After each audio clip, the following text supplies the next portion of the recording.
मस्जिद की 33rd demolition की एनिवर्सरी थी और एक रूटीन पब्लिक मीटिंग मस्जिद में होती है हैदराबाद में।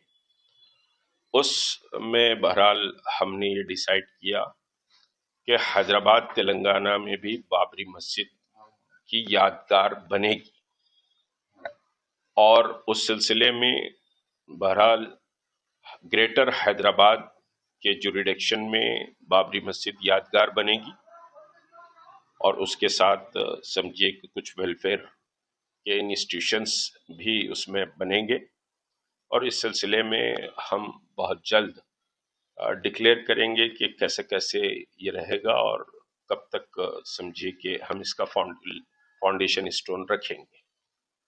और बाबर के नाम से किसी को परेशान होने की जरूरत नहीं है। अयोध्या में जो बाबरी मस्जिद है उसका कोई एविडेंस नहीं था कि बाबर की तरफ से कोई रेवेन्यू उस मस्जिद को बनाने के लिए आया था। हो सकता है कि कोई लोकल का नाम बाबर हो, लेकिन अब भारतीय जनता पार्टी और आरएसएस बाबर को एक इश्यू बनाना चाहती है और बाबर का पीरियड बहुत शॉर्ट पीरियड भी रहा और बाबर के पीरियड में कोई बहुत ज्यादा वो भी नहीं रहा। और फिर तुलसीदास की जो रामायण है, वो तुलसीदास की रामायण को अगर हम देखेंगे तो वो बाबरी मस्जिद के कंस्ट्रक्शन होने के 60 ईयर के बाद तुलसीदास की रामायण आई। उस रामायण में कोई जिक्र ऐसे नहीं है कि बाबर की बर्थ प्लेस राम मंदिर थी और राम मंदिर को तोड़कर हमारे राम की समझिए के साथ बर्थ प्लेस पर राम मंदिर थी, उसको बाबर ने तोड़कर बाबरी मस्जिद बनाई है। ऐसी कोई बात रामायण में नहीं है और वो 60 ईयर के बाद है। फिर हम देखेंगे कि बाबर का पीरियड शॉर्ट रहा, उसके बाद हुमायूं का रहा, उसके बाद अकबर का रहा।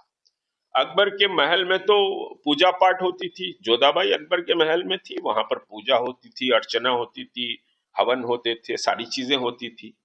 तो उस वक्त तुलसीदास जी भी जिंदा थे अकबर के पीरियड में।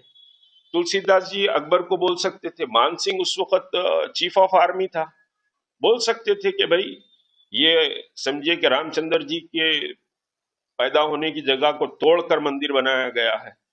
ऐसी कोई बात तुलसीदास की रामायण में नहीं आती है। तो ये एक पॉलिटिकल समझिए कि प्रोपेगेंडा और देश को बांटने का प्रोपेगेंडा है। इससे जो भाईचारगी थी हिंदुओं में, मुसलमानों में, सिखों में, ईसाइयों में, दलितों में, ये सारी भाईचारगी को इससे तोड़ दिया गया है और नफरत के बीच बो दिए गए।